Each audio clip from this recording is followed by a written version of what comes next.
Hello, this is part 2 of Social Media School District Communications for Kenai Peninsula Borough School District Language Arts online class in December 2014. I'm Peggy Erkeneff, a communication specialist with the school district. I'm talking a little bit about what communications is, especially with social media, and I'm getting into part 2 where I'm going to talk a little bit about some pitfalls and some tips that I have from what I've learned through our social media the last several years at our school district.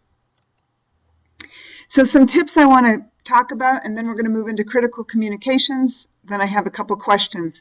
If you haven't seen part 1, I am using images from a racetrack.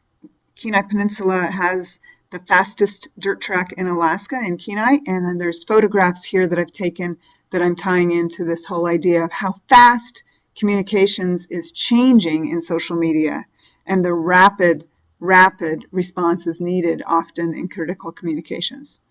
So a few tips around social media.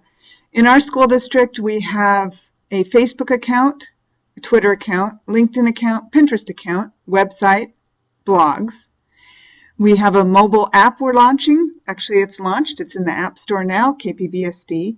And we also work a lot with our website highlight stories, with television, radio, and print media, and then share those links online.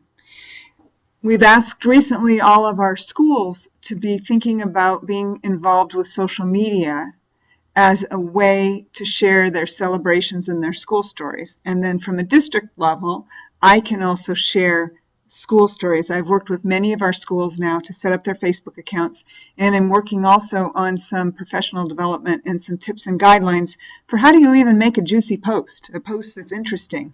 What do you want to include? What are the things that you shouldn't include? So these are some topics right now I'm going to talk briefly about. Expectations. We create expectations with the people that we interact with in social media when we're a business, whether it's a school district, a nonprofit, for-profit, any kind of public institution or organization or person can create expectations for what people learn to expect they want. Let me give you an example. When I post that we have a 2-hour delay start or a school day that's going to close due to weather, we get snow here and we do get ice, I post that on Facebook by about 5:15 in the morning. And people now expect that. So sometimes I start getting questions around, are you going to post if you are having school open? I usually only post if we don't. No news is good news. But people are ready and looking at our social media accounts, especially around weather-related things. They know that they're going to get accurate information that's factual when they look at our district pages. A school district or a business needs to identify who is going to be the person that's creating content, finding content, posting content, and responding to content. In our district, that's me, and I'm cross-training 2 of our administrative secretaries to learn how to use our accounts, and I've given them access to our accounts. In my work as well, I want to create a voice for the school district, and I use that word deliberately as a writer. What's the tone and the voice? Sometimes I'm playful with school district posts. Other times I'm extremely factual, and if it's a critical incident, the first thing I am doing is I am letting the information be told if there's safety. All students are safe. Then I'll tell what happened. People want to make sure and they want to know that their children are safe. That's the most important thing to parents and our community members. But determining the voice of the school district, determining the voice of your business. Are you going to be a little sassy, a little edgy, very corporate and matter of fact? Determine ahead of time the voice that you want to show up with online. Content. What type of content do you post and share? Is it all content you've created? Is it only positive things? Do you post things you come across that would be of interest? Do you sometimes mix in images or video? Pose a question. You get to choose lots and lots of content. It's important in a school district setting and this is important with anybody, we have lots of pictures that get taken and we have students that have opted out. So it's very important that any story that gets posted in social media that includes a photograph at a classroom or a school, that there's no students who have been in a photo opt-out in that. That becomes an issue as well and leans into policy a little bit about what do we permit? How do students and teachers and parents interact using social media? What do we allow? And that runs the gamut across the country right now, where some school districts won't allow any teachers to have friends on Facebook that are a student. Others are more open. We have some guidelines we've posted and a very small amount in policy at this point for the Kenai Peninsula Borough School District. But it's also important to note that any posts that go online can be used in a lawsuit and for legal purposes. In a critical incident, any posts that myself or any of our administrators or schools are posting, those become critical to know that we're giving accurate information because that's a legal document and record. Finally, I think an important tip is to step back and to observe what's going on.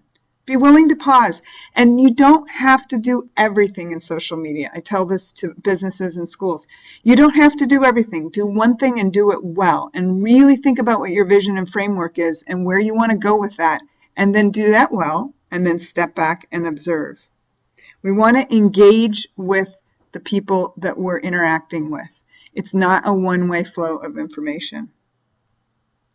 So I'm going to run through these pretty fast now, but going back to that racing theme, who's your pit crew? What are the nuts and bolts to get you there? So if you're a business, you think about what's your dominant method for communication. In the past in school districts, schools sent home newsletters, a printed piece of paper.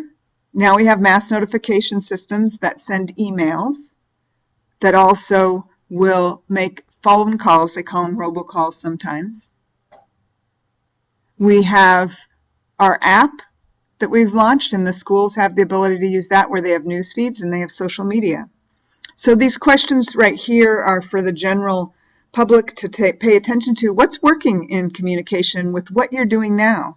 What can you replicate or do you see out there that works well? What do you really need to develop and put into place, and the learning that needs to go along with that? And then finally, who is your crew that's going to help do that? And it's honestly not something that happens overnight. It takes time. The crew identification is really important. There's somebody in every school that loves technology and loves social media and would be excited about creating posts and content and school celebration stories.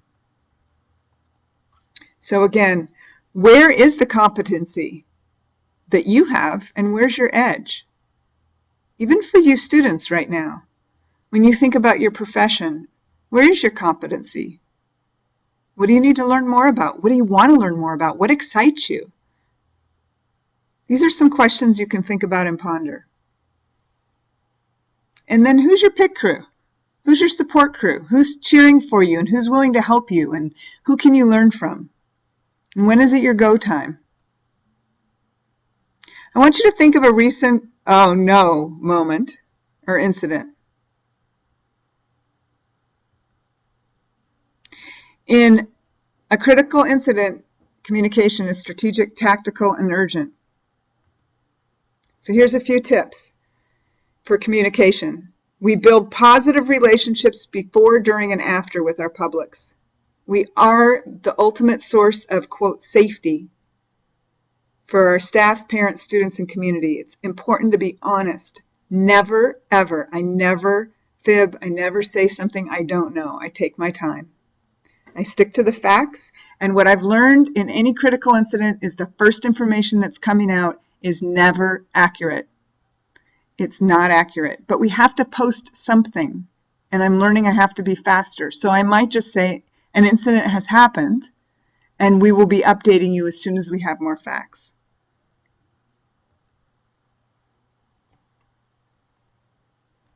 Some benefits and pitfalls. We need to be accurate and become the source for accurate information. People trust us. In social media, we discover the questions that people have when we learn the negative comments that are out there, as well as the questions that are being posed. In my position, I hear and listen and discover where the gaps are and how I need to communicate better, or where there's a lack of understanding. But some pitfalls, I talked about this in part one, the expectations. People become accustomed to hearing from us. And so if we don't show up on the page or in social media, they wonder what's happened. But they have expectations, and we've set the standard. We need to continue to be able to meet that. We need to be timely. A pitfall is a lack of process, a lack of analytics and looking at what we're doing. Is this really worth our time? And then another pitfall is things happen so rapidly, there's lots of false information that gets shared. So what do we do when that happens? I tend to counter it, and oftentimes other people will jump into posts and start countering things that are false. I find that in our social media. So we have to assess what's happening and fine-tune, and we have to be the first and the very best source of information. This is one of my favorite quotes I came across. You'd think after 12 months of having a car with a push-button start, I would stop looking for the keyhole. And that's the truth of what happens in communication. Things are changing rapidly, and we are not keeping up with them fast enough. And we keep going to what's tried and true, but it's really exciting, the changes that have happened and the ways we can engage and collaborate in the world that we haven't been able to.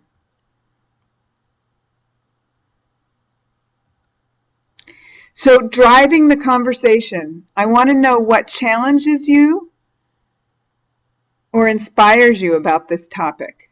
Please post your questions on the blog. And then what is your go for it?